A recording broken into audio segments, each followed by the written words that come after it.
Uh, Good morning, good afternoon, or good evening, everyone.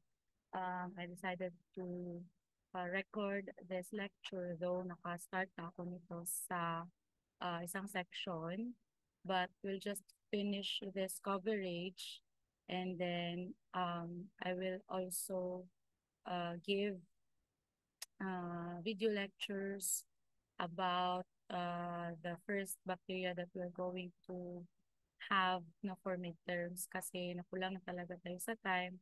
So I have to do this video lecture. So I hope with this video lecture, you will listen and you will take notes as we go along with this lecture.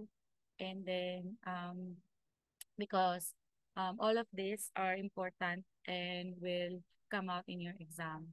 So along the way, there will be assignments. So I hope you will also take note of those and the deadline of those. Sige, so let's start with our lecture. Our lecture for today will be about um, antimicrobial drugs, antimicrobial susceptibility testing, mechanisms of microbial pathogenicity, and the principles of disease and epidemiology. Um, so learning objectives of this lecture, no? So at the end of this lecture, you will be able to understand the nature and action of the different antibiotics or antimicrobial agents.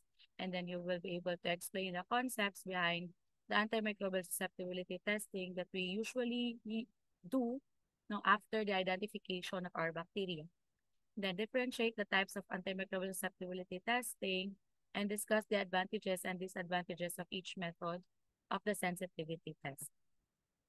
So, di ba, recall that we have discussed the physical methods of your microbial control.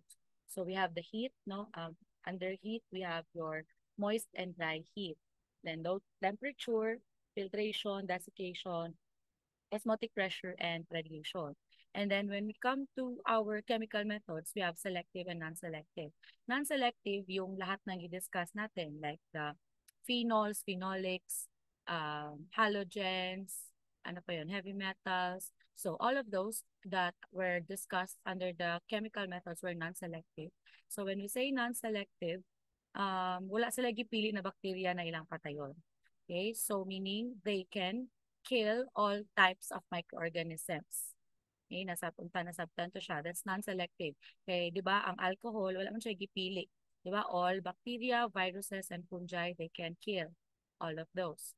So those chemicals that we have previously discussed, they are non-selective antimicrobial control or chemical methods of antimicrobial control. Now we have to discuss now your selective. So when we say selective, mura lang gud na siya selective media. So selective media na lang siya ginapili na patubuon. When we talk about your selective chemical methods of antimicrobial control, napud tay mga specific antibiotics that are specific to a type or to a certain type of bacteria. So that's what we are going to discuss today. So antimicrobial susceptibility testing. So the purpose of having this test, no, is to identify the the antibiotic rather, that is effective towards a certain type of bacteria. So the purpose is to know if the certain microorganism is susceptible or resistant siya. Okay, susceptible meaning mapatay siya ng that antibiotic. Resistant siya, meaning it cannot be killed by that antibiotic. So prelude, no, or before we will perform yung antibiotic susceptibility testing, we will first, of course, isolate and identify our bacteria. So, di ba, nag-discuss na ta previously about the different culture media and the different tests, no, to identify the specific bacteria. So, after that one, so after na naka-identify yung bacteria, we will now subject it to the antibiotic susceptibility testing to know if which antibiotic to use to that specific bacteria. So methods, no, we have manual and automated methods. And methods include your zone of inhibition, your minimum inhibitory concentration. So MIC means minimum inhibitory concentration. MBC means naman minimum bactericidal concentration. So that is those are the methods, okay, of your antimicrobial susceptibility testing. Okay, so we'll discuss first the terms no, that we usually encounter in our discussion for this video lecture. So first we have your antibiotics. So antibiotics, these are chemical substance produced by microorganisms. So meaning these chemicals, these are from your microorganism. It can be either from another bacteria or another microorganism such as fungi, okay, and mga parasites. So those are what we call as antibiotics that will now inhibit the growth of other microorganisms. So example, di ba, remember who discovered penicillin? Di ba, si Alexander Fleming. So he discovered that a certain fungi, okay, the Penicillium notatum, can produce substances which will now inhibit the growth of your bacteria. Okay? So that's antibiotic. Again, gikan ang antibiotic sa another microorganism that will inhibit the growth of a certain type of microorganism. Okay, antimicrobial agents naman, these are agents that destroy microorganisms through inhibiting their development or pathogenic action. Okay, so these may be obtained from either microorganisms. So antimicrobial agents can be antibiotic, okay, or synthetically produced in the lab. So kanang mga chemicals na mga derived or chemically derived antibiotics, so those are your antimicrobial agents. So examples of antimicrobial agents, so katong mga we have your types, no? Depending on what type of microorganism it is targeting. So examples of your antimicrobial agents, we have the following: the antibacterial agents. So when we say antibacterial agents, against po siya sa bacteria. Okay, and then antiviral agents. So these are against naman your viruses. And then your antifungal naman, these are against your fungi. So of course, no, mugamit kag tama na antimicrobial agents no against sa imuhang microorganism na target. So alangan naman, di ba? For example, you have skin infection caused by a fungi. For example, ringworm. Ringworm is caused by a fungi. And then ikaw na bida-bida, okay, imo nagbutang kag antibiotic against that ringworm infection. So do you think that it is effective? Of course, dili siya effective. Okay, because your fungi is not susceptible to antibacterial agents. So dapat kung bacteria atong target, we will take or we will have your antibacterial agents. Kung viruses naman, of course, for example, antiviral infection, we will take antiviral meds. And then kung fungi naman ang cause, we will take now your antifungal agents. So, unta na gets to siya na concept. Okay? Okay. Another mga um, terminologies. Okay, so bactericidal agents. So bactericidal, when we say bactericidal, are under pala sa classification of your antimicrobial agents, bactericidal meaning it can kill, okay? Kills the microbe that will lead to cell lysis. So bactericidal agents are used no for more serious or life-threatening infections or for technically your immunocompromised patients. So kailangan jud nimo siya these bactericidal agents can kill your microorganism. Okay, examples of those bactericidal agents. So we have your penicillin, cephalosporin, and vancomycin. So these type of antimicrobial agents no can kill the microbe, leading to cell lysis. Okay, and then next is we have your bacteriostatic agent. So bacteriostatic agents now. So when we say bacteriostatic, it inhibits now the growth of your microbes. So when it inhibits the growth of your microbes, technically wala niya ginapatay. But instead, iyahang ginastay dito sa stationary phase. Now, since dili na siya mag-multiply, dili na siya mag-grow further because of that bacteriostatic agent, it will rely now on the host's cellular and humoral response of the immune system to kill the microbe. So, mura lang niya stop ang production or ang growth or ang multiplication of your bacteria. And then, that bacteria, karon nga nabilin na number, will now be killed by your immune system. So, examples of your bacteriostatic agents, we have your tetracycline, sulfonamides, and erythromycin. So categories of our antimicrobial agents may overlap, no? So there are bactericidal and bacteriostatic, ayan. Um, and classification of antimicrobial agents, okay, will depend on the following. So first, of course, is dosage. So depending on what type of on its dosage, no, that's how we classify our antimicrobial agents. We have the route of administration. So according to kung paano siya inumin, paano siya i-take ng isang person. So for example, there are oral antibiotics or antimicrobial agents. There are also intravenously applied. So, gina-IV, gina-inject. Okay, we also have your IM or intramuscular. Okay, napod tayo mga sublingual. So, below your tongue and others. So, depende siya on the type. Napod tayo topical. So, when we say topical antimicrobial agents, these are agents that we usually apply to our skin, okay, directly to the skin or to the infected area. That's topical. Okay, and then of course, no, we classify also on our antimicrobial agents according to the site of infection. Ayan, so classification of our antibiotics, no, based on the spectrum of action.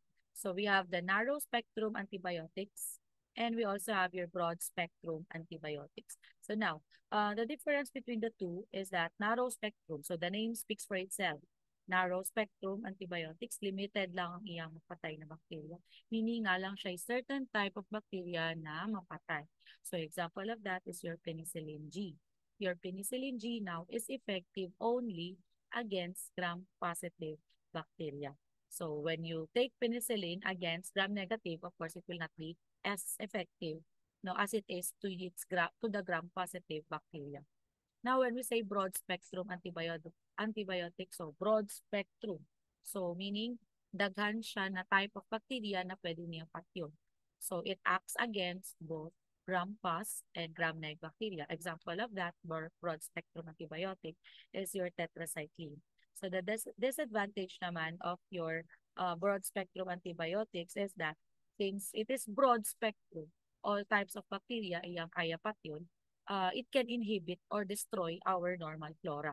So that's why we have to be very careful in taking up our antibiotics, because taking too much of antibiotics, no, will also inhibit and destruct or destroy our homeostasis, especially the presence of our normal flora. Normal flora are there, no, to keep us safe, no, that is also a line of defense against pathogenic bacteria. Okay? So now, kung patayon po na to siya, of course, wala na tayo protection. Okay, so next is we have your superinfection or secondary infection. So this happens, no, as a result of a treatment of the primary infection. So the cause of these secondary infections are the following. So we have the treatment itself. So there are times that the course of treatment can result to a secondary infection. Okay, again, those examples of those, no, are your broad spectrum antibiotics because again, it can kill a wide range of bacteria. Next is if there are changes um, in the host's immune system. So remember, di ba, we have your bactericidal and bacteriostatic agents. And imuhang bacteriostatic agents, okay, di ba, they will depend on your immune system para mapatay ang imuhang bacteria. Okay? So, if ever, nag-inom kag bacteriostatic na agent and there will be changes in the host immune system, so naging immunocompromised siya, it cannot anymore kill or it cannot anymore destroy those na naiwan na mga bacteria out of the bacteriostatic agent. So, secondary infection now may arise. Okay? Examples of those is a yeast or a vaginal yeast infection following an antibacterial infection. So, possibly, okay, after taking too much of antibiotics, napatay po nimo ang normal flora on your vaginal area. So, if napatay ang ato ang mga uh, normal flora no in our so tawag ni if napatay niya ang ato ang mga normal flora in the vaginal tract, of course no uh, other infections may arise. Okay, because again you have destroyed or killed your normal flora. And then bacterial pneumonia after a viral respiratory infection, of course, no, if you have a viral respiratory infection, okay, your immune system will weaken. And then if your immune system will weaken, you will now be susceptible to another type of infection. So that is an example of a superinfection or secondary infections. Now, superinfections are usually difficult to treat. Okay, so that's why we have to be vigilant and careful in dispensing and taking our antibiotics because, again, secondary infections may be difficult to treat. Organisms that causes your superinfection are the following. So we have your Pseudomonas aeruginosa, Candida albicans, and your Staphylococcus aureus. Ayan. So, we also classify our these are the actions now of our antimicrobial drugs. Okay, so we have your inhibition of the cell wall synthesis. We have that antimicrobial agents that inhibits the protein synthesis. We also have that antimicrobial agents that injures the plasma membrane, inhibits nucleic acid synthesis, and your competitive inhibitor. So we will discuss no each type of action or each action of a certain drug, and then we will give examples no as to unsa to siya na type of um unsa example na antibiotic with this type of action. Okay, so first is your beta-lactam antibiotics. So your beta-lactam antibiotics contains the beta-lactam ring. Okay, and the mode of inhibition or activity, the mode of activity of our beta-lactam antibiotics is that it targets the cell wall synthesis of our microorganisms. So technically, they are inhibiting the enzymes needed for peptidoglycan formation. So kinsa ganitong na ay peptidoglycan formation, 'di ba? Ay kinsa ganitong na ay thick na peptidoglycan layer. So we have your gram positive. Sorry, pangit mo ang details. So those are your gram-positive organisms. Okay, so of course, no, though na ay peptidoglycan si gram-negative, but dili di ba siya ang major component. So ang basically ang pinaka-affected with the action of your beta-lactam antibiotics is those na merong or ang major component is the peptidoglycan. So that are those are your gram-positive organisms. Okay? And then 10% of the human population is now allergic to penicillin. No? So penicillin is an example of a beta-lactam antibiotic. Okay? So yeah, penicillin. So we have your types of penicillin. So we have your natural penicillin. We have also penicillinase resistant penicillins. Okay, and then we also have the extended spectrum penicillins. So we will first discuss your natural penicillin. So your penicillin G and penicillin B. So natural, of course, no, from the name itself, natural, ang source niya is our mold or a fungi. Okay, this is a fungi or a fungus.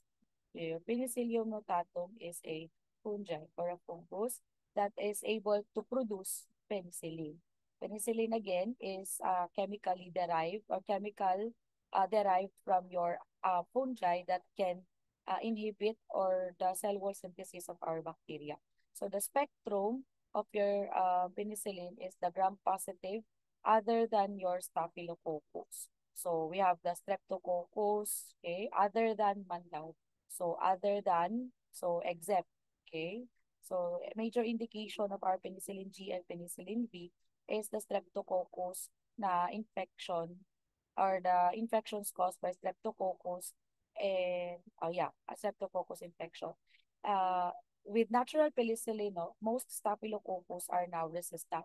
So we use no a different type of penicillin, okay, of our different type of penicillin to our Staphylococcus species. So natural penicillins no can also be effective against limited spectrum gram-negative bacteria such as your Neisseria meningitidis, okay, and your Pasteurella species.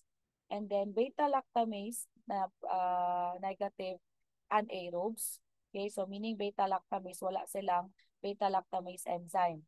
So, of course, no, beta-lactam ba yatong antibiotics? So, kung na siya beta-lactamase, iyaha lang yapong ma-inhibit ang action sa penicillin.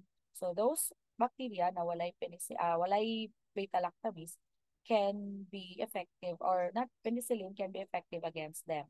And also your Treponema pallidum, no, which causes your syphilis. Okay, sorry. Syphilis, ayan. So hard to write. Yan. Treponema pallidum. The penicillin is one of the drug of choice, okay, against syphilis infection. Uh, Okay, so next up we have the penicillinase resistant penicillins. So examples of this penicillinase resistant penicillin. So we have your methicillin, napcillin, oxacillin, cloxacillin, and dicloxacillin. So various side chains are added to the penicillin molecule, to confer resistance to penicillinase because there are bacteria now, okay, nanatay mga bacteria or there are certain types, there are bacteria, there are bacteria that are able to produce penicillinase enzyme. Now, this penicillinase enzyme can lead to the destruction or the neutralization of the beta-lactam antibiotics or penicillin itself. Okay? So, ma-destroy niya ang penicillin. So, karon it will render your penicillinase or penicillin rather ineffective now. Okay? So, since nanatay mga bacteria that can produce this enzyme, okay, this type of enzyme, we will now have or use those penicillinase resistant penicillin such as this mga examples. Spectrum of our penicillinase resistant are gram-positive, no, including the Streptococcus species and your methicillin susceptible na Staphylococcus aureus. Okay? So, active against penicillinase producing Staphylococcus. Okay, ang kaning mga penicillinase resistant, 'di ba? Remember that your bacteria or your Staphylococcus species, no, they are ineffective. Okay, ineffective sila, resistant sila sa natural penicillins. So atong gamiton again sa ilaha is this one, the penicillinase resistant penicillin. So kanina karon nga type of penicillin ang effective sa ilaha. However, because of antimicrobial misuse, okay, or naay mga misuse of our, ano sa tawag ani, naay misuse of antibiotic, so that's why they are increasing resistance towards some of these agents. So that is very harmful, no, and delikado and dangerous to us because again, kung saan na lang atong itambal sa atong um, mga infections kung puro na lang resistant sila to antibiotics. Okay? Ayan. Next is extended spectrum penicillin. So we have this chemically modified and semi-synthetic na mga penicillin. So examples of that are your aminopenicillins. So they are ampicillin, amoxicillin, and your vacampicillin. So they have an alpha amino group added to the side chain, no, of the chemical. And then, sa spectrum of our extended spectrum, no, antibiotics, so dili na lang siya limited to gram-positive, but it can also be effective now against gram-negative bacteria, including your E. coli, Proteus, Haemophilus, Salmonella, and Shigella. So, these extended spectrum penicillins can penetrate now the outer membrane of our gram-negative bacteria. Okay? Since it is able now to penetrate the outer membrane of gram-negative bacteria, it is now effective against that certain type of your um, bacteria. So, di na siya limited now to your gram-positive organisms. And then, ayan, so another type of your extended spectrum penicillin is your carboxypenicillin. So examples of that are your carbenicillin and picarcillin. So instead of amino group ang gi-add natin doon sa kanyang structure, they added your carboxy group to the side chain. So the spectrum of your extended this carboxypenicillin are gram negative. Okay, so these are effective now. This carbenicillin and picarcillin, these are effective against gram-negative bacteria. So used in treatment for serious gram-negative enterobac infections and Pseudomonas aeruginosa. So may be used in combination with your aminoglycosides. And Klebsiella species are resistant na no to to this type or to carboxypenicillin. Okay, again, this type of penicillin, the carboxypenicillin, can penetrate the outer membrane of our gram-negative bacteria. That's why it is effective no, against gram-negative. So, bakit kaya Klebsiella species are resistant to carboxypenicillin?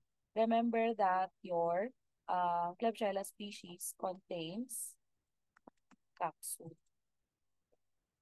So, dili siya cell membrane, dili po siya cell wall, na siya capsule. So, it is hard to treat no infections containing capsules. That's why they are already resistant to this type of antibiotics, the carboxypenicillin. Okay, so next is we have your um, aceclamidopenicillin. So examples of that are azlocillin, meslocillin, and piperacillin. So spectrum of our aceclamidopenicillin are your gram-negative pa rin. Okay? And then synergistic activity, okay, may occur in aminoglycosides. So when we say synergistic, okay, pag mo gamit kag two types of antibiotic, it will now kill broad or mas malaki pa ang kanyang papatay na microorganism or magiging broad spectrum siya. So, ma-enhance sa each other, the aceclamidopenicillin and your aminoglycoside, ang ilang effect against those bacteria. So, that's synergy. Okay, again, synergistic activity enhances the action of of of the other antibiotic or antimicrobial agent. So that's synergistic. So they both enhances the activity of the other. Okay? Ayan. So mutual sila. They enhance both the action, enhances the action of aminoglycosides and your aceclamidopenicillins. Okay, next is your uridopenicillin. So it has urido or piperazine ring. So this is also effective no, against gram-negative organisms and is useful for Pseudomonas aeruginosa and anaerobes. Now, we'll proceed with your another type no, of your penicillin is the penicillin co-drugs. So this is in combination with your beta-lactam, with beta-lactamase inhibitor. So duha ka buok siya, beta-lactam siya with a beta-lactamase inhibitor. So the inhibitor binds to beta-lactamase, inhibiting now the enzyme. So augmentin, okay, is an example of co-drug, penicillin co-drug. So duha sila ka buok i-combine, the amoxicillin with clavulanic potassium or clavulanic acid. So the beta-lactam antibiotic plus a beta-lactam plus na siya beta-lactamase. So, ma-inhibit sa niya ang cell wall synthesis and at the same time, ma-inhibit niya tong mga organism that is able to neutralize your antibiotic. Okay, so that is your example of that is your augmentin. Timetin, of course, it also is also an example, no? Picarcillin with clavulanic acid. Ayan, piperacillin, tazobactam, and ampicillin sulbactam. These are examples of your co-drugs. So meaning duha ka type of antibiotic, again, a beta-lactam with beta-lactamase inhibitor. So gram-negative and gram-positive spectrum, ang imo ang ampicillin and sulbactam. So they also exhibit activity against beta-lactamase producing staph, Haemophilus, Bacteroides, and other anaerobes. So those are your penicillin co-drugs. Okay, next is cephalosporins. So cephalosporins, these are another antibiotic, no? Ang source niya is the fungus Acremonium. So again, the source of your cephalosporins, ano siya, mga sa tawag ni fungi gihapon siya under your Acremonium species. Okay? Structurally, they are similar to penicillin, but are able to withstand the action of beta-lactamase and mas dali siya i-modify. Now, your cephalosporins, they are uh, modif chemically modified, no, into aminocephalosporanic acid. Okay, two first, second, third, fourth, and fifth generations na mga cephalosporin. So originally, cephalosporin was cephalosporin C. And then, modify siya into aminocephalosporanic acid. And then, to the different generations of our cephalosporins. Okay? Ayan siya. So, we will go through or go over this types of cephalosporins. So, the first gen, these are the following, no, under your first gen. So, these are active now against gram-positive cocci other than Enterococcus and MRSA. So, when we say MRSA, MRSA is your methicillin resistant Staphylococcus aureus. Okay. Again, your MRSA means methicillin methicillin resistant Staphylococcus aureus. Hindi mo siya makita, ano mo siya ma-edit. Okay.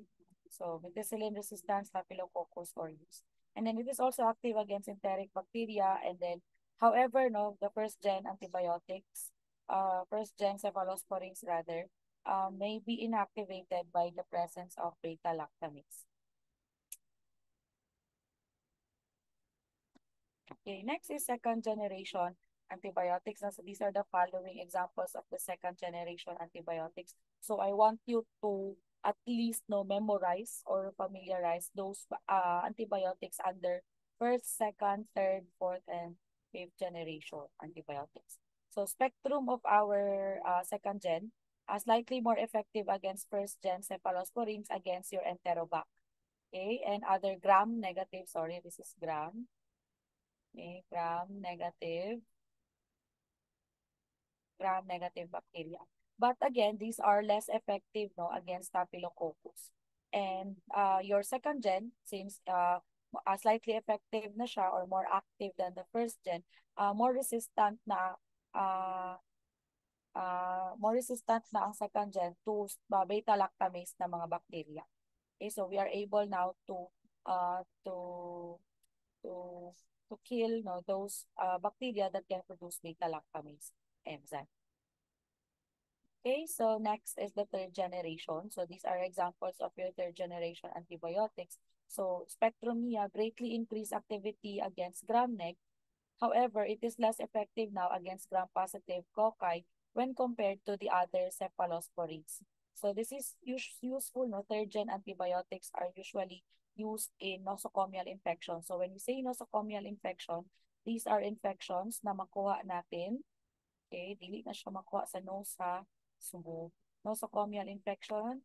Okay. These are infections na makuha natin. Infections acquired in the hospital. Okay. So that's an example, or nosocomial infections are infections acquired in the hospital. and multi-drug resistant gram-negative infections as well. So when we say MDR, okay, again, MDR is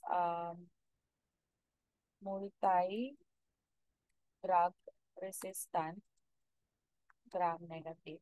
Okay, that is your multi-drug resistant gram-negative. So meaning resistant na siya to different types of drugs. So your third generation active antibiotics may be effective no against your multi-drug resistant gram-negative and to the causative agent of our nosocomial infections. Okay, so next is we have your fourth generation. Example of that is cefepime. It is useful for gram-negative bacilli that are resistant to the third gen. So kung mga resistant na ning naadere, okay, kung resistant na gid siya, the doctors may opt to prescribe the fourth gen, the cefepime. So again, these are useful for gram-negative bacilli that are resistant to the third generation cephalosporins. And then fifth generation, no, antibiotic or cephalosporin, and this is your example, the ceftobiprole. This is useful for Pseudomonas infections. MRSA, again, kung sa ganitong MRSA, your MRSA is the methicillin resistant Staphylococcus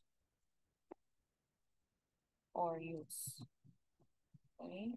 And penicillin-resistant Streptococcus pneumoniae. So, kung kanimo ang mga bakterya na gusto pat yun, you may opt to use the fifth generation cephalosporin. Okay? Ayan.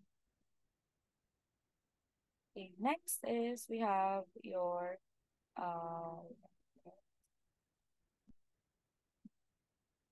monobactams. So, monobactams example of that is your Astreonam. So, your monobactams or your Astreonam originally made from your um, Chromobacterium violicium.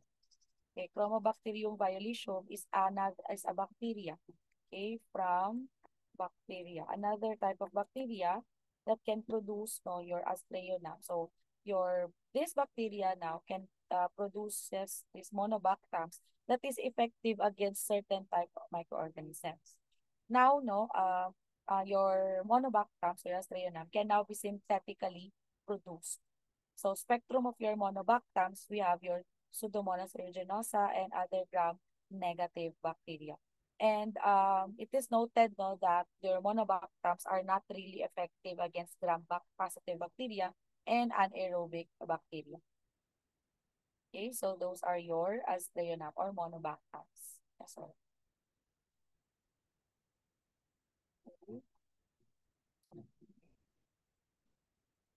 Ayan. Next is we have your miscellaneous beta-lactams. So miscellaneous beta-lactams, so these are still your beta-lactam antibiotics such as carbapenems. We have your imipenem, meropenem, doripenem, and ertapenem. So okay, so these are the spectrum of this one is generally similar to the third generation cephalosporin with slightly greater activity towards your enterobac, your PAE. The PAE means Pseudomonas aeruginosa. Okay. PAE meaning Pseudomonas aeruginosa, and some anaerobes. And then active siya no against gram-positive organism or gram-positive cocci, but not against MRSA. Again, your MRSA is methicillin. Balik na ko methicillin resistant Staphylococcus aureus, and your VRE. What is VRE? Vancomycin resistant Enterococcus. Okay. So these are your MRSA and your VRE or your vancomycin resistant Enterococcus. So you can use no if resistant na yun sila, the doctors may be able to prescribe the miscellaneous beta lactams. Okay. So next is glycopeptides. So glycopeptides, the mode of activity of our glycopeptides, this inhibits the cell wall formation through the inhibition of your peptidoglycan. Okay, so this interferes with the cross-linking of peptidoglycan chains. So vancomycin is an example of a glycopeptide that is first isolated by your in 1953 by Edmund Cornfield from soil samples. So soil samples now, from the soil samples, Edmund Cornfield found out that there is an activity there is antimicrobial activity of the soil, no, against the Staphylococcus aureus, and was found to contain an organism which contains or which was named Streptomyces, okay, Streptomyces orientalis. Ayan. So, we'll highlight this one. Ay, sorry. Ayan siya. This one. Streptomyces orientalis. Okay. So, soil samples show activity against sow. So, na-found out niya that it was from another type of bacteria. Okay. So, this compound before, no, was originally named compound 05865, but later named as vancomycin. So, from the word vanquish. Ayan. So, these are your glycopeptides. Okay, again, it was isolated by Edmund Cornfield. Okay, vancomycin, yang spectrum is against gram-positive organisms. Okay, and your methicillin-resistant Staphylococcus aureus. However, again, nanagyod tayong mga nag-evolve yun, no? Because of antibiotic misuse, nag-evolve yun ang resistance, okay, against your vancomycin. So, the vancomycin-resistant Enterococcus, no, emerged in 1980s. VISA, what do you mean by VISA? So this is your vancomycin intermediate. Okay. Yan. Again, this one is vancomycin resistant Enterococcus. Okay. Next is your VISA, the vancomycin, vancomycin intermediate Staphylococcus aureus. And lastly, your versa. So, imbes susceptible siya, nahimo na yun siyang intermediate, and because of antibiotic misuse again, so naging resistant din siya eventually. Okay? Resistant Staphylococcus aureus. Okay? Wait lang.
Okay, so with this, we'll continue now with our discussion.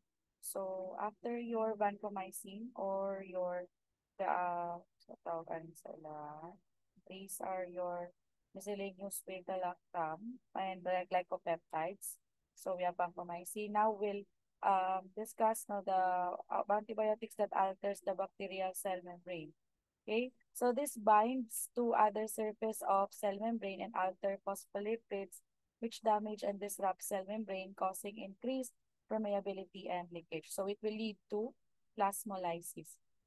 Examples of that are your bacitracin. So bacitracin is from the bacteria, okay, Bacillus like licheniformis. Yeah.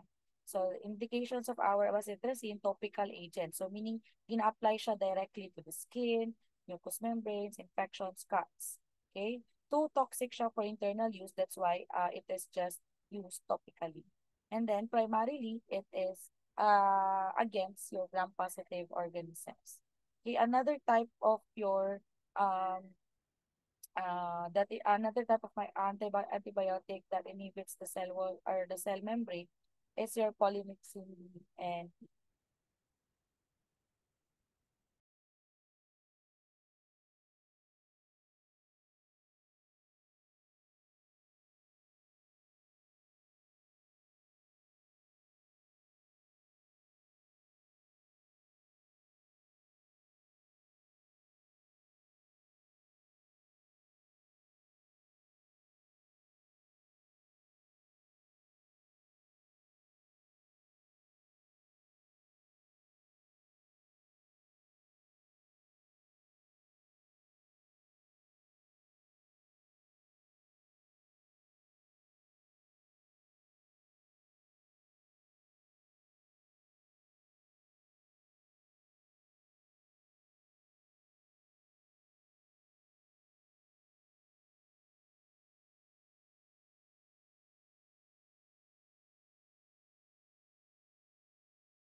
okay, so I sorry about that. Um,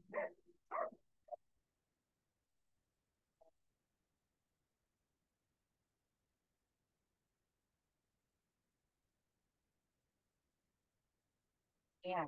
So polymyxins B and C, examples of that are your colistin. This is against naman your gram-negative organisms. Those are used as topical agents. Again, topical agents meaning ina-apply lang directly to the skin. Next is my antibiotics that inhibits the cell or the protein synthesis rather are your aminoglycosides. So, di ba, na-remember ninyo when we discussed the bacterial structures. So, we have the ribosomal subunits. So, this type of antibiotic will inhibit, okay, inhibit the protein, the 30S synthesis of your, the synthesis of your 30S ribosomal subunit, which prevents translation of your messenger RNA. So if there will be no translation of the mRNA, there will be insertion of wrong amino acids. And if there are wrong amino acids inserted, okay, there will be, it will result to a non-functional proteins, will lead to cell death. Okay, so spectrum are mostly they are bactericidal against gram-positive and gram-negative organisms. And they are not effective against anaerobes, ayan, your aminoglycosides. So we have two types of your aminoglycosides. So we have your natural aminoglycosides, your streptomycin, gentamicin, tobramycin, and your semi-synthetic aminoglycosides. We have nornethylomycin and amikacin. Next is still no under protein synthesis. So we have your tetracyclines. So again, mode of action niya is yang gina-inhibit ang synthesis of the 30S subunits. That's tetracycline. The same with your aminoglycosides. Your macrolides naman and lymphocytes, okay, they inhibit now the protein synthesis, okay, of our bacteria by inhibiting the synthesis of the 50S ribosomal subunit, inhibiting now the transfer RNA. Kaganina, okay, the messenger RNA ang ginatira ni aminoglycoside, si tetracycline naman the transfer RNA, your macrolides and glucosamides, they inhibit also the 50S ribosomal subunit and thus inhibiting the transfer RNA. Examples of that are your erythromycin, linezolid, and clindamycin. Chloramphenicol naman, okay, mode of activity niya is there is interference with protein synthesis by binding the 50S subunit. Okay? Same pa rin, preventing the attachment now of your amino acids. So these are the following antibiotics now that the mode of action is against the different subunits of the bacteria. So again, dili ta affected with this antibiotics or our cells, the cells of the eukaryotes or humans, kay dili affected against this one because ang subunit nato is different from that of your bacteria. Again, we have 70 and 30S subunit, whereas your 60 and 40 rather, 60S and 40S subunit, whereas your bacteria na sila 50S and 30S. So technically dili affected ang ato ang protein synthesis no when we take this type of antibiotics. Okay, next is sulfonamides, quinolones, and other antibiotics. So sulfonamides naman, the mode of activity of our sulfonamides is through the competitive inhibition of the folic acid synthesis. Now, this sulfonamide na will bind to dihydropteroate syntax, which inhibits the folic acid metabolism, which is needed for the bacterial metabolism. So example of your sulfonamide is your sulfamethoxazole, used primarily for acute urinary tract infection. Okay? Trimethoprim naman, examples also of sulfonamide, also targets the folic acid pathway by inhibiting a different enzyme. So ayan. So si trimethoprim sulfamethoxazole, this is used no in conjunction silang duha sabay. It is used for treatment of chronic UTI. Okay? Ayan. Combination of trimethoprim sulfamethoxazole attacks the folic acid metabolism in two sites by inhibiting two specific enzymes. We have the dihydrofolic reductase and your dihydropteroate syntax. Okay? So, duha ka buok ang iyahang mode of action. Okay? Because these two are used no, in combination to inhibit the folic acid synthesis.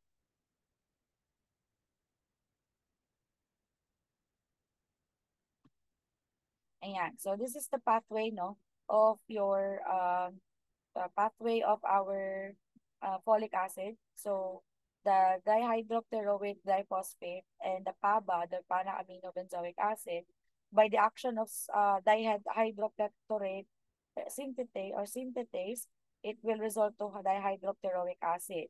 And then, eventually, it will lead to dihydrofolic acid. Now, this dihydrofolic acid, no, in order to be able to be functional, it will now be reduced by your dihydrofolic reductase. Okay? Making your tetrahydrofolic acid. Now, ang imong sulfonamides and trimethoprim, they will inhibit this action, both. Okay? Para dili makaproduce of folic acid and it will stop the metabolism of your bacteria. So, mawala ang function and eventually it will lead to cell death. Okay, next is quinolones. Quinolones naman, mode of activity ni quinolones is inhibition of the enzyme DNA gyrase, which interferes with the synthesis of your DNA. Okay, examples of your quinolones are your nalinic acid, fluoroquinolones. Examples of that are your ciprofloxacin and your norfloxacin. Okay, quinolones again, directed siya towards the DNA, that's gyrase. Inhibits or interferes with the DNA synthesis of our bacteria. Okay, next is other antibiotics. Now we have your nitrofurantoin. Nitrofurantoin inhibition of bacterial enzyme Okay? Or protein synthesis. Yung mode of action. Rifampin naman inhibits the DNA-dependent RNA polymerase. Okay? This is usually used in your tuberculosis na bacteria, si rifampin. Metronidazole, this also inhibits or alters the DNA synthesis of your bacteria, will lead to bactericidal effect. Okay, this is activated under anaerobic conditions, okay, making this type of drug useful for treatment of anaerobic infection. Okay, and then your metronidazole is not effective or no activity against most aerobes. So if you are targeting an anaerobic bacteria, you may use this type of antibiotic or your metronidazole.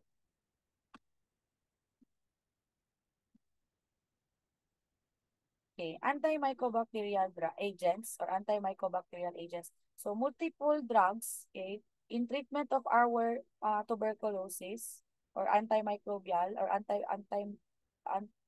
antimicrobacterial rather. So this is towards against mycobacterium. Okay? So multiple drugs atong ginagamit for them. Okay? These are used to minimize the incidence of drug-resistant Mycobacterium tuberculosis. Okay? The mode of action of our antimicrobacterial agents is that it inhibits now the mycolic acid. Okay? Inhibits the mycolic acid formation in the cell wall. And it inhibits the DNA-dependent RNA polymerase. Okay?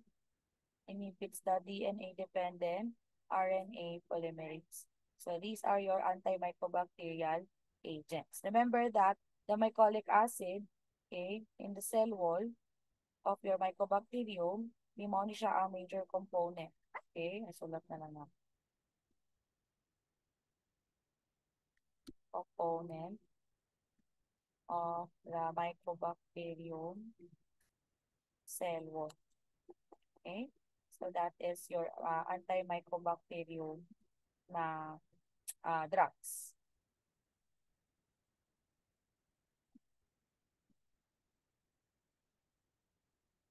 Okay, so examples of timaan lang ninyo dire si RIPES. Okay, antimicrobacterial drugs. Timaan lang ninyo si RIPES, si RIPES. So RIPES means rifampin. Okay, mode of action niya, it inhibits the DNA-dependent RNA polymerase.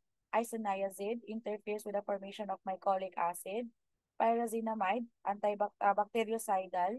Ethambutol, bacteriostatic, and it also inhibits mycolic acid. Streptomycin is an aminoglycoside. It is a second-line drug. Okay, used in combination with your quinolones and aminoglycosides to treat MDR-TB. What is MDR-TB? The multi-drug resistant Mycobacterium tuberculosis. Okay, so this is your MDR-TB, the multi-drug resistant Mycobacterium tuberculosis.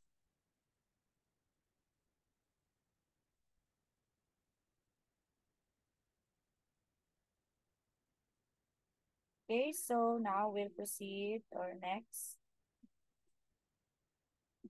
is your actions, okay? Possible effects of antibiotic interactions. So these are the effects of the different types of antimicrobial agents or antibiotic that we have previously discussed. So first is we have your autonomous. Autonomous meaning indifferent. Wala siya effect against other antibiotics. So independent siya, kumbaga. So autonomous ang iyang effect. Siya lang. Effect lang siya kiyaha. Antagonistic naman, this results if the two drugs or result of the two drugs is significantly lower than autonomous results. So, antagonistic ang action niya, okay, if the results or the result of your um, antibiotic is lower than it is used, okay, independently. So, for autonomous, meaning siya lang isa, okay, or sila lang isa. For example, this is your, wait lang. For example, autonomous, so nakay different type of antibiotic, butang nato diri, example lang ha, bacitracin, dili na lang bacitracin, cephalexin or chloramphenicol, and then nakadiray cefepime or FEP na siya, FEP.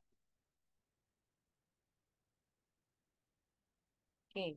Ang iyang action does not affect the other. So, if mag-zone of inhibition sa diri, mag-zone of inhibition po siya diri. So, wala siya paki. Okay? Wala effect. Independent sila both.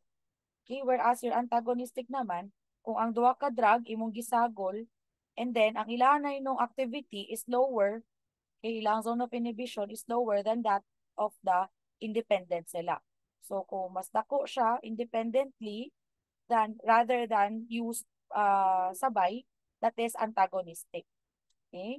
And then additive naman results when the two drugs is equal to combined action of each of the drug used separately. So that's additive. And then synergistic naman kung mas dako, okay, mas wide ang iyang result no when used in conjunction with another antibiotic. Okay, that's synergistic.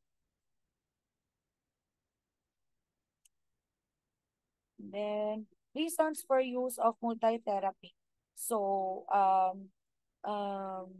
there are cases na kailangan natin ng multiple therapy because these are the following reasons, okay? Because of the following reasons. First is polymicrobial infection. So, kung laylay ang nagakos og infection, of course, laylay po na antibiotic imong gamiton.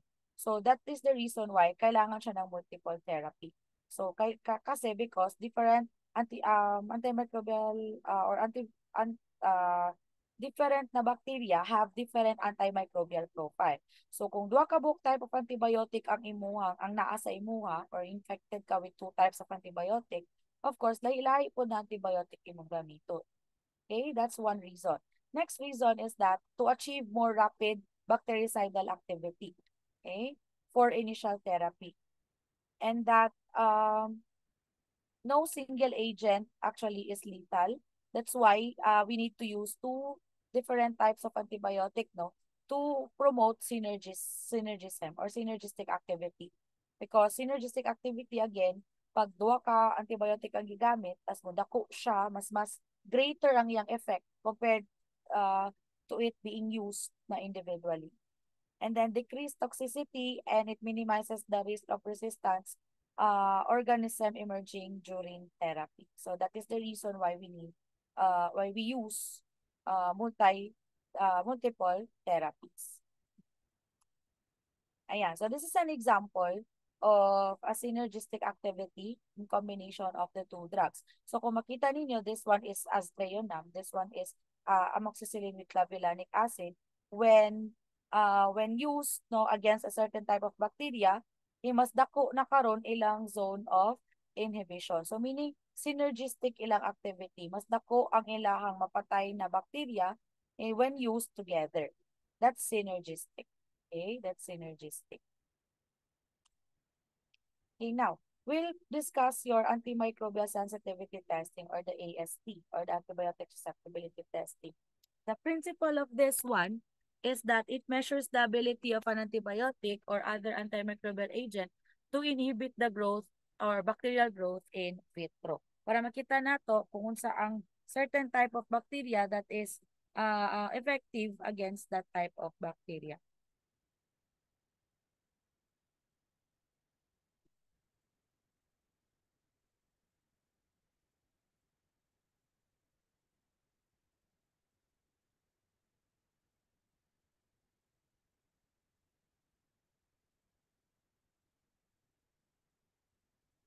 And then, ayan. So the purpose of our AST no is to guide the clinician or the is i-guide niya ang ato ang physician in selecting the appropriate antimicrobial agent. And also no, to gather epidemiological data on antimicrobial resistance. So for your AST, no, we have standardization. So we have to standardize our inoculum size and the growth medium, which is your MH. So the culture media used no, for your antimicrobial susceptibility testing is your Mueller, Hinton, agar. Okay? And then we also standardize the thickness, the pH, and the composition of our culture media. No, that's why we are using now your Mueller Hinton agar. The incubation atmosphere must also be standardized. The temperature, duration, and the concentration of the antibiotics tested. Okay. Ayan. So inoculum, ay sorry, balik ta. Sanitation, delete na.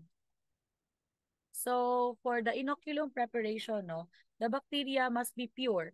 Okay? Pure inoculum. So, gikan atong imong gi-isolate na mga bacteria and then imo na gi-identify and then um you will get no a pure inoculum from that. And then those pure inoculum, you will compare it to the 0.5 McFarland turbidity standard. So this standard contains 1% sulfuric acid plus 1.175% of barium chloride. And equivalent no of our um uh, one pure inoculum compared with your 0.5 McFarland turbidity standard is 1.5 times 10 to the power of 8 CFU per ml. Okay, and then selection of antimicrobial agents for testing, no, natay list no of panel of antimicrobial agents, okay, from the CLSI, okay, the Clinical Laboratory Standard Institute. Okay, so natay specific list of antibiotic natong gamiton towards a certain type of bacteria na atong gamiton sa ato ang AST. Yan. So, methods of AST. So, we have your diffusion methods, dilution, and e-test. Okay? So, diffusion method, this refers to the use of antibiotic paper discs that are placed in the agar medium or the Mueller-Hinton agar seeded with the test organism. So, pinaka-common, no, this diffusion test or what we know as the Kirby-Bauer technique. So, the Kirby-Bauer technique uses or the methods niya, no, is first, we have the inoculum preparation. So, inoculum preparation, again, i-compare siya sa McFarland standard. Okay, again, i-compare siya sa 0.5 McFarland standard. Okay, magbuhat kag inoculum. So, you will prepare a test tube, okay? Tapos, butangan nimo bacteria, and then, pag na-reach na niya tong turbidity na same with your McFarland turbidity standard, okay, that is approximately 1.5 times 10 to the power of 8 CFU per ml. 8 CFU per ml.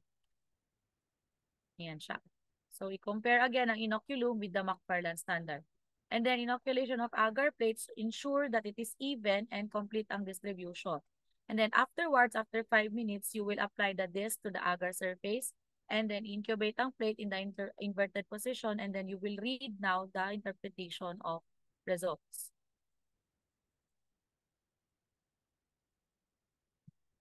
Yan. So, the factors that influence this technique no, is the pH of the media.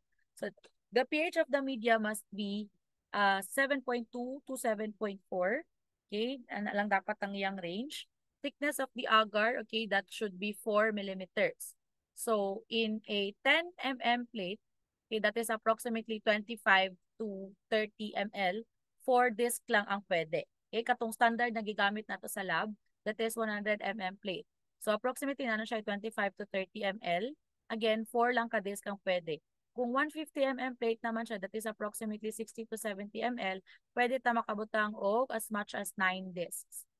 And then the growth rate of the microbe no, can also influence this technique, the amount of inoculum, and the suitability of the medium used. So, dapat, of course, kung unsa tong type of bacteria nato ang i-inoculate, we should also use no that the appropriate culture media. Diffusability of antibiotic and discrepancy in inoculums and incubation can affect the results of our testing. Okay, so unsa tong gamiton na agar? So again, that's Mueller-Hinton agar for most bacteria. Okay, if you are using the strep pneumoniae or if you are testing strep pneumoniae or beta hemolytic strep, we can use Meller-Hinton na ay addition of 5% na sheep's blood. Okay, HTM, okay, the human twin medium for your H. influenzae, GC agar or the gonococcal agar with polyvitex for your Neisseria gonorrhoeae, and your Staphylococcus naman, we can use Meller-Hinton with 2% NaCl. So this is the appropriate media used for sensitivity testing for different types of bacteria. Again, but most bacteria, pwede lang si Meller-Hinton. Specific lang siya if specific bacteria ang ato ang gamiton. So this is what we use no for your this application. So apply this within 15 minutes after inoculation of the agar surface. Yan. So mali ni siya guys no pag too crowded kaayo siya. Okay? Too crowded kaayo siya. Proper spacing of antibiotics must be implied or applied sa imuhang mga culture media. So dapat even ang distribution, dili siya yung ani no na crowded kay siya because you cannot measure now the zone of inhibition of our testing. So ideally, should be incubated at 18 to 24 hours at 37 degrees Celsius. For fastidious organisms naman, we have your Haemophilus influenzae, we have your Neisseria gonorrhoeae, and your strep pneumo.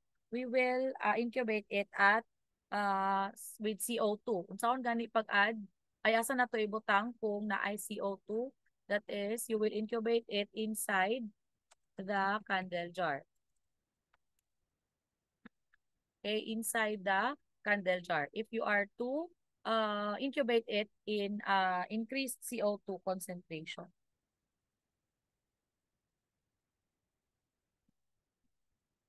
Yeah. So interpretation and of results. So measure the zone of inhibition around each disc. So we have to record it in millimeters using a vernier caliper. Okay. Use vernier caliper. Okay. Record in mm. And then compare the results using the CLSI interpretative chart. The Clinical and Laboratory Standards Institute. Okay, so this organization establishes the standard for generic test methods, including the disk diffusion susceptibility testing. So we are to report no our results as susceptible, intermediate, or resistant, depende again sa kung pila atong ma-measure in millimeters. Ayan. So this is an example no of the zone of inhibition, kanang clearing around the discs. Ayan, if there's clearing around the disc, we will now measure that one.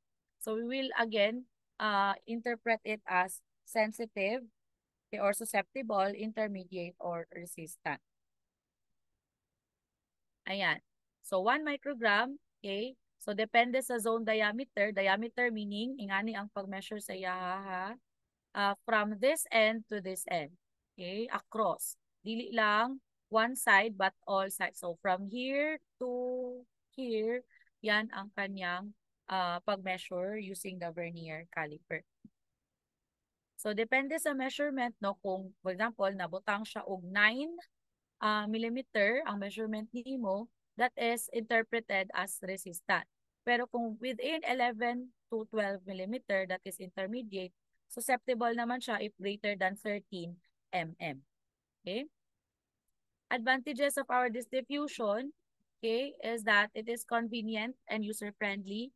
We can use or we can test for 12 antimicrobial agents and then minimal use of extra materials and devices. And it is the most commonly used na sa tawag ani testing or AST testing. Disadvantages naman no lack of interpretative criteria, inability to provide more precise data regarding the level of the organism's resistance or susceptibility as can be provided by our minimum inhibitory concentration methods.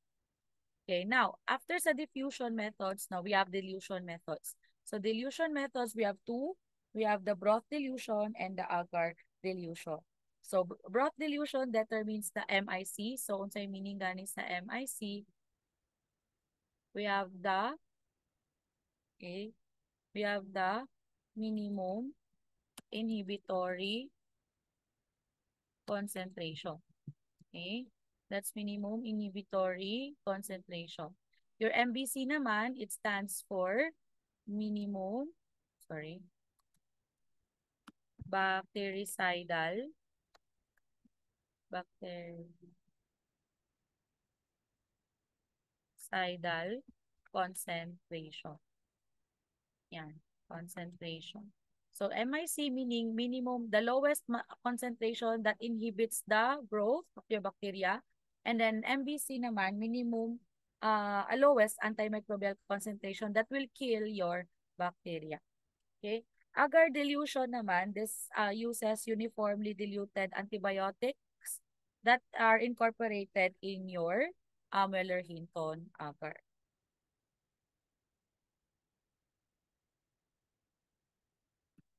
Okay, so this is an example of your MIC, no? And this diffusion. Okay, in minimum inhibitory concentration, no? This one uses serial dilution. Di ba naka-discuss ko serial dilution last time? So, unsa tong minimum na concentration of the antibiotic na wala na growth. Okay, ayan. So this one, no, naginahinay siya until such time niabot siya og 1 is to 8, no, or 1 is to 8 na dilution, meaning this dilution or this concentration now is the minimum inhibitory concentration. Okay? So yan, makita nimo na siya if wala na visible growth of bacteria sa tube. Ang resistant naman, no, makita nimo if wala joy changes. Okay? And even sa this diffusion, walay difference, walay zone of inhibition. So meaning your organism is already resistant. Kaya dili siya mapatay with a different concentrations of your antibiotic. So susceptible, makita nimo no, na clearing of the media. Okay, so that is for your dilution methods. Okay, next is the E-test or the epsilometer test. This is used in combination of ease of distribution and accuracy of your broth dilution. So this uses an ellipsoidal or rectangular plastic strips with predetermined, rectangular pala rather, plastic strips with predetermined gradient of antibiotic concentration that correspond to the minimum inhibitory dilution. Yan. So, this is an example of the E-test. So, kaning rectangular disc diri na sila different concentrations of antibiotics. Okay? And then, imo na siyang ibutang, no, after ka magbutang og bacteria. And then, you will measure, makita ni mo dira, kung asa tong end niya, mao to siya ang MIC. Okay? Mao to siya ang MIC. So, it will produce an ellipsoidal type of your zone of inhibition in your agar plates. Yan. So, katong last diri sa end mo na to imong minimum inhibitory concentration. So, first again, imong buhaton is to put the bacteria, no? Wala siya gloves, so body yan siya. Okay, so kailangan nimo siya inoculate, no? The 3+1 technique. Again, this one is the sa to gani. This one is the lawn technique or your 3+1 technique. Yan. Ganyan ka maglagay ng bacteria sa inyuhang Mueller-Hinton agar. And then afterwards, you will apply the strips. Okay, apply na nimo ang strips. And then after application of the strip, imo nang pangitaon karon ang minimum inhibitory concentration. Okay, for this one, that is 0.75 kung asa tong endpoint, no, sa walay growth of the bacteria. Okay, dere naman, okay, that is your 4. Okay, sa 4. Sa 3 na pa may growth. So sa 4, wala na growth. Okay, yeah, so that is for the interpretation of our E-test. Ayan, so assignment, again. So again, kay assignment, give 5 specific methods to determine bacterial resistance. Butang siya sa 1 whole sheet of yellow paper. Ma'am, use blue ball pen, yes. Okay, and then purpose, discussion of resistance mechanism and the procedure of the test method. So again, you are to give 5 specific methods to determine the bacterial resistance. Okay. Okay, so now we'll proceed with, kabalo ko, taas na kayo ni, but we will proceed with your pathogenicity and principles of disease and epidemiology. So learning objectives of this lesson is to define terms, correlate factors and pathogenicity and virulence, and discuss the mode of transmission of bacterial infections. So microbial mechanisms, now we have the pathogenicity and virulence, we have the portals of entry. So of course, no, dili man magkaroon og infection kung walay portal of entry. So most portal of entry sa ato ang bacteria are from the mucous membranes, skin, or parenteral route. When we say parenteral, kay imong gikaon. Okay, imong gikaon. And then portals of exit naman through sneezing, respiratory tract, cough and sneezing, GI tract, that is your gastrointestinal tract from the feces and saliva, genitourinary tract from the urine and vaginal secretions, skin, and blood, using the vectors such as arthropods, needles, and syringes. So this is the portal of exit. So portal of entry from the parenteral route, skin, and mucous membrane. Portals of exit can be the following. So pag once makagawas na ang bacteria, no, it can spread, no?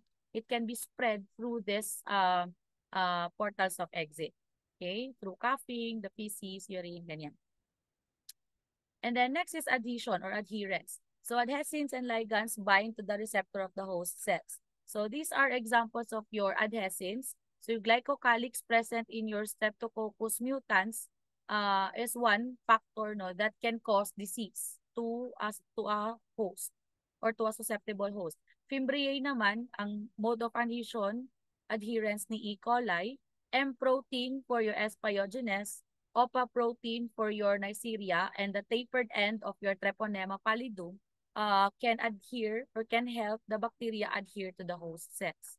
Okay, capsules and organs of locomotion also contribute to the microbial pathogenicity, especially capsule, no, because this contributes to the kanang dili na bitaw siya, makabypass siya with your phagocytosis. Ayan. Okay, next is enzymes. So enzymes, no, can be used by your bacteria or can be produced by your bacteria to elicit immune response. Ayan. Or into not elicit immune response, but they destroy the immune system or even the kanang barriers of our immune system. So coagulase, no, are bacteria that can produce coagulase, which coagulates the blood. Kinases, which digest fibrin clots. Hyaluronidase hydrolyzes the hyaluronic acid present in our body. Collagenase, which hydrolyzes your collagen. IgA proteases, which destroys the IgA antibodies. And siderophores take iron from the host's iron-binding proteins. Ayan. So antigenic variation, they alter surface proteins. Okay, next is toxins. So toxins, now we have terms. Toxin, these are substances that contribute to pathogenicity. Toxigenicity is the ability to produce toxin. Toxemia is the presence of toxin in the blood. Toxoids are inactivated toxin used in vaccines. And antitoxins, these are antibodies against specific toxin produced by our body. Ayan. So we have two types of toxins now that can be produced by our bacteria. We have the exotoxin and your endotoxin. Okay? So exotoxins, these are produced by your gram-positive bacteria as part of their metabolism. And then they secrete, no? They are then secreted and released following lysis into the surrounding medium. So examples of your toxins, no, or exotoxins, we have the cell surface active toxins. They cause intense immune response due to the release of cytokines from host cells. So examples of that are your super antigens. Okay, na ma-produce ni atong bacteria that can produce exotoxins. Next is membrane disrupting toxins. This disrupts the phospholipid bilayer. Asa man nga phospholipid bilayer? Sa atuang cells. So they hemolyze our cells. Hemolysins and cytolysins. And then intracellular toxins naman, these are examples of that are your AB toxins. These alters the cell function by actively binding the components of our cells. So examples of your intracellular toxins are your cholera toxin and diphtheria toxin. Now, endotoxins naman, so endotoxins are part of the cell. Si endotoxin ganina, guys, kay maproduce siya as part of the metabolism of the bacterial cell. Your endotoxin naman, incorporated na gyud siya daan sa cell wall. Okay, kanus-a lang man ma-release si endotoxin. Ma-release lang si endotoxin kung mamatay ang bacterial cell. Okay? So it is liberated when the bacteria dies. That's endotoxins. So when your endotoxin will be released, no, usually ang release of endotoxin is brought about by phagocytosis. So for example, if a macrophage ingests a gram-negative bacterium, okay, the endotoxin in its cell membrane will be released. Okay, now this endotoxins released by your bacteria or by the gram-negative bacteria because of the cell lysis induced by macrophage. Okay, so it will induce the macrophage to produce now your interleukin-1. Now, this interleukin-1, okay, this interleukin-1 will now be released by the macrophage to the blood, which will now travel to our hypothalamus. Karon pag abot sa hypothalamus, pagkabalo niya nga na si interleukin-1, unsay buhaton niya, suguon niya si prostagland si brain or si hypothalamus to produce prostaglandin. The prostaglandin now will reset our body's temperature to a higher temperature, inducing fever. Okay? So actually fever is a response of our body that there is a gram-negative infection from the release of endotoxins and the further release of interleukin-1 and signaling our hypothalamus to produce prostaglandin, which will increase our body temperature. Okay, that will result to fever. Okay, so that is actually a response of our body. Fever is a response of our body from an endotoxin, okay, induced na stimulus. So, our differences of our endotoxin and exotoxins, no? Source of endotoxin, again, gram-negative organism, exotoxin kay gram-positive. Metabolic product, no? From the lipopolysaccharide, and then kani siya exotoxins are just part of the metabolism of the gram-positive organisms. And then chemistry for endotoxin, mostly lipids. Your exotoxins are proteins. They induce fever, yes. For endotoxin, exotoxin, they do not induce fever. Neutralized by antitoxins, your endotoxins are not neutralized by your antitoxins, but your exotoxins can be neutralized by your antitoxins. Okay, now epidemiology. So review lang nino from parasitology. So pathology is the study of disease. Etiology is the study of the cause of the disease. Pathogenesis is the development of the disease. Okay, and then infection, pathogenic colonization of the body. Disease naman is an abnormal state in which the body is not normally functioning. Okay, so what is the difference between the signs and the symptoms? So, symptom is actually a change in the body that is felt by the patient due to a disease. For examples of a symptom, kay fatigue. Ayan, so nakapoy siya, naluya siya. Okay, unsa pa ang mga symptoms is actually felt by the patient. And it is not measured. Okay, kasi patient lang man ang makabalo. Okay, ang symptoms is usually not measured. Your signs naman, these are observable and measurable changes. Examples of signs kay kanang increase ang body temp. So ato man ang ma-measure. Okay, blood pressure, ma-measure man pud nato siya. Okay, increase or decrease blood pressure. So that is a sign. Symptom naman, again, ma-feel lang sa patient. Sakit iyang tiyan, sakit iyang ulo, those are symptoms. Okay, syndrome naman, these are a group of signs and symptoms that accompany a disease. Okay, so that's the difference. Ayan, so this is the stages of a disease, no? First, of course, no, di man na dayon-dayon di man na siya dayon-dayon dili na siya dayon-dayon mag-effect, no, ang imong bacteria. It will take incubation period. Okay? And then prodromal period, then period of illness, and then death, no, if nagsukom na ang person sa infection because again, immunocompromised siya or the treatment failed. Pero kung ang imuhang patient is able to fight off the infection, there will be a period of decline and a period of convalescence. Convalescence meaning wala na siya signs and symptoms. And na-treat na siya or treated na siya properly. And na siya, naulian na siya. Ayan. So classification of infectious diseases according to severity or duration. So acute disease, ang term, no, kung the symptoms develop rapidly, like agad-agad, that's acute. Chronic naman, the disease develops slowly. Subacute, that is between acute and chronic. And then latent disease. No, latent disease, these are inactive infection. Nakaka-infection sa sulod, pero wala lang siya nag-manifest of signs and symptoms. Okay, that's latent disease. Mura kag carrier, that's latent. Okay, latent disease. And then classification according to extent of host involvement. So local infection meaning limited lang siya to a part of the body. So for example, kanang infections of the skin, no, that's local infection.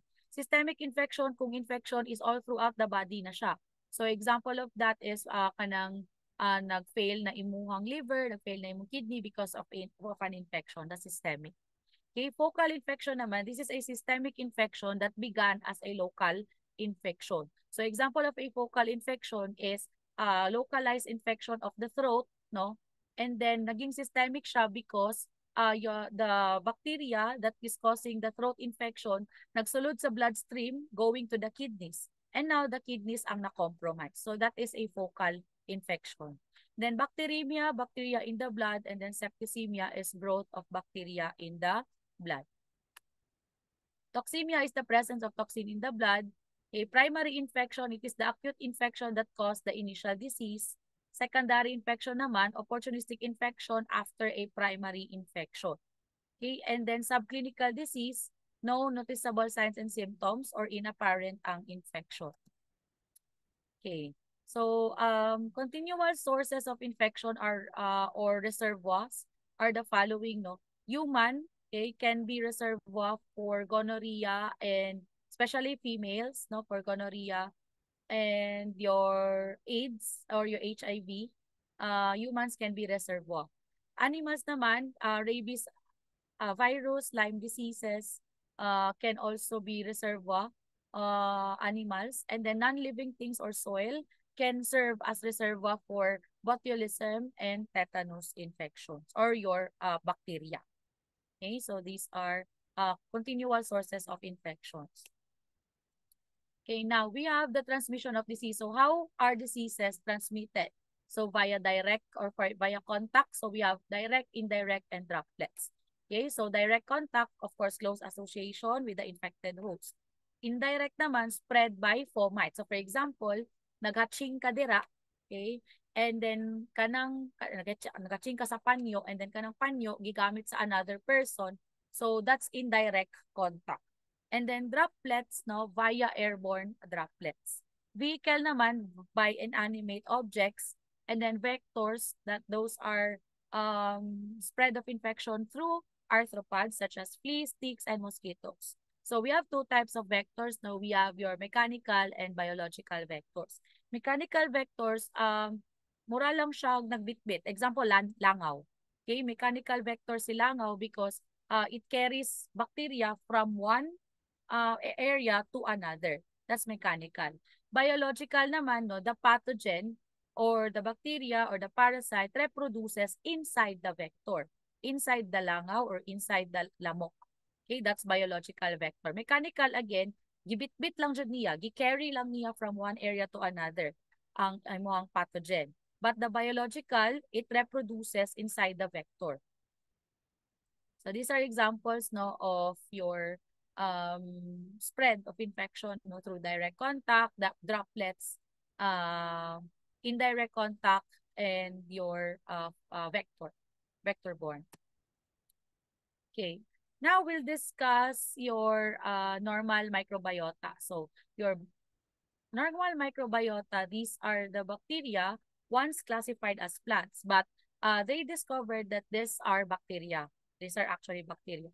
So we have types of microbiota. No, we have the transient microbiota, normal microbiota, and opportunistic microbiota. And the relationship of our microbiota to us, no, human, are either commensalism, mutualism, and parasitism. Commensalism siya if one if they exist no without harming the other. Okay, mutualism naman, they benefit from each other, and parasitism, isa lang ang naka-benefit but the other is harmed. That is symbiotic relationship. Okay, so this is na normal microbiota, no? So natay mga normal microbiota in the eyes, in the throat, in the mouth, in the skin, large intestine, and the urinary and genital tracts. Yeah, so beneficial effects of our normal microbiota, they prevent the growth of pathogens by occupying niche that pathogens might occupy. So, ilahang i-overpower ang mga pathogenic organisms so that it will not survive. Okay, and then produce growth factors such as folic acid and vitamin K, which is needed nato, and then probiotics as well. So, kana mga probiotic drink, no? Naana sa bacillus. Okay, so ay lactobacillus. So, napod tayo lactobacillus sa atong body. So, probiotics ang ginainom nato, no, para ma-enhance pa, madaghan sila, and keep og homeostatic function ang ato ang stomach. Okay, so yeah, that's it for our discussion, no? I will also just discuss the different types of sa tawag ganina patong different types of diseases, no? Of infection. Wait lang. Yan, this one.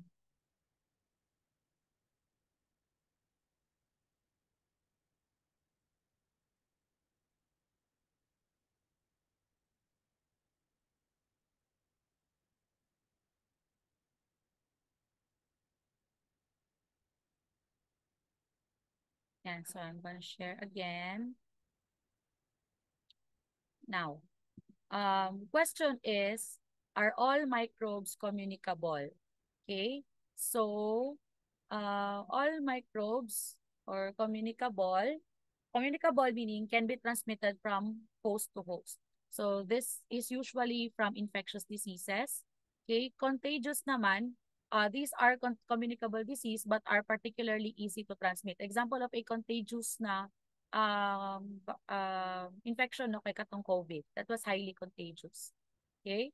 And then non-communicable, so dili tanan microbes kay communicable. Okay? So non-communicable diseases, now these are acquired directly from the environment or from organisms already in the body. Now, we'll discuss epidemiology, no? So epidemiology is a discipline concerned with the spread of infections in the community. So kinsa man ang nag-study go epidemiology or epidemiologists. So they conduct studies and is responsible for detecting diseases in a population and charting its course. So, principal agency, no, si CDC or the Centers for Disease Control and Prevention is naka-base sa Atlanta, Georgia. So they they publish no mortality and morbidity weekly report. This is a publication that summarizes the disease present in the community and their significance. So katong height sa COVID, guys, kay sila jud ang pinakauna nga nag-respond, okay, because with in conjunction with WHO. Ayan, for communicable diseases. Ayan, so how can a disease or disease outbreak be classified? So we have the following. Okay, endemic. So endemic ang isa ka disease, no, if it is constantly present in a population. Example of that kanang malaria sa Palawan. Okay, Palawan is endemic in malaria. Unsa pa example of endemic? Schistosoma sa Agusan. Okay, so schistosoma sa Agusan or sa Davao Oriental or Davao Occidental, endemic na sa ilaha, meaning constantly present ang sakit sa ilang area. Next is epidemic. Epidemic is a disease that breaks out in a population and spreads rapidly over a short period of time. So example of an epidemic is katong MERS, no? MERS-CoV, katong Middle East Respiratory Syndrome sa Middle East. Okay, katong MERS-CoV disease, naging epidemic siya dito sa Middle East. Okay? So nag-break out siya and then it rapidly spread. over a relatively short period of time. Okay, examples, another example is pandemic. So when we say so pandemic again, tanan. Okay, tanan area, tanan parts of the world was infected. So actually, COVID-19 started as an epidemic in as siya nagsugod sa China. Okay, and then it spread no all throughout the world no with paspas nga transmission process. So very highly contagious yun tong COVID-19. So it is referred to as pandemic. So isa pa ka pandemic present sa ato no is the HIV because all parts of the world okay na ay HIV case. Then sporadic naman no sporadic is classified the disease is classified as sporadic if it occurs infrequently and irregularly. So kanang kalit-kalit lang. So nigawas na siya kalit, then nawala na pod, gawas na po siya, then that's sporadic. Okay? Sige. So we have to identify, no? So 22 cases of legionellosis occurred within 3 weeks among residents of a particular neighborhood. So this one, the 22 cases, usually 0 to 1 per year man siya. And then, what's tawag na, nikalit lang siya og katsaka. Okay? So 22 cases, usually na daw 0 to 1 per year. But kalit lang ni Saka, so this is an example of an epidemic. Okay? This is an example of an epidemic. Okay? Number 1 is letter D. Okay, next is over 20 million worldwide. So pag yung tag worldwide, that is already pandemic. Okay? Single case of histoplasmosis, this is sporadic. Okay? Single lang. Kaisa lang siya. Okay? Very unusual. And then 60 cases of gonorrhea usually reported per week. So this is already sa tawag ni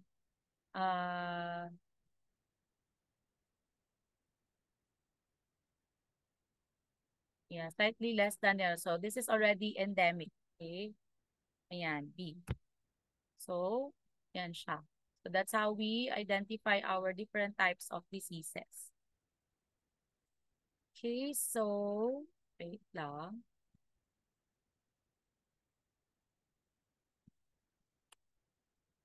Ayan.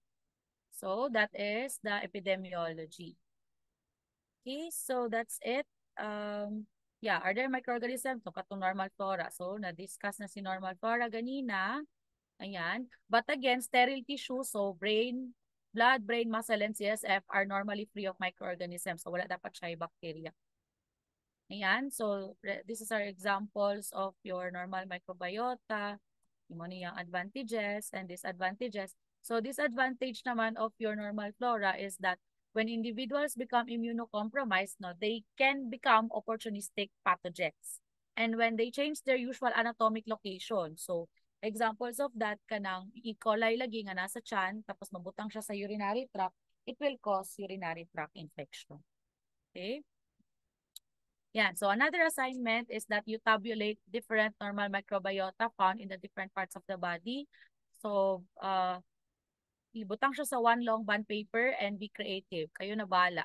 How will you tabulate your normal microbiota? So, drawing ba mo? Kamo bahala. Okay, and then one long bond paper siya ibutang. So, blue ball pen, yes, blue ball pen. And then, kamo na bahala, mag-color-color kung gusto mo. Okay, so that's it for our discussion. So I hope you have learned from this discussion, although taas kay siya. But still, please view this lecture video because kailangan ni siya in order for you to understand our next topic. So thank you so much and please submit your assignment next during the exam week. Okay, so thank you and good day.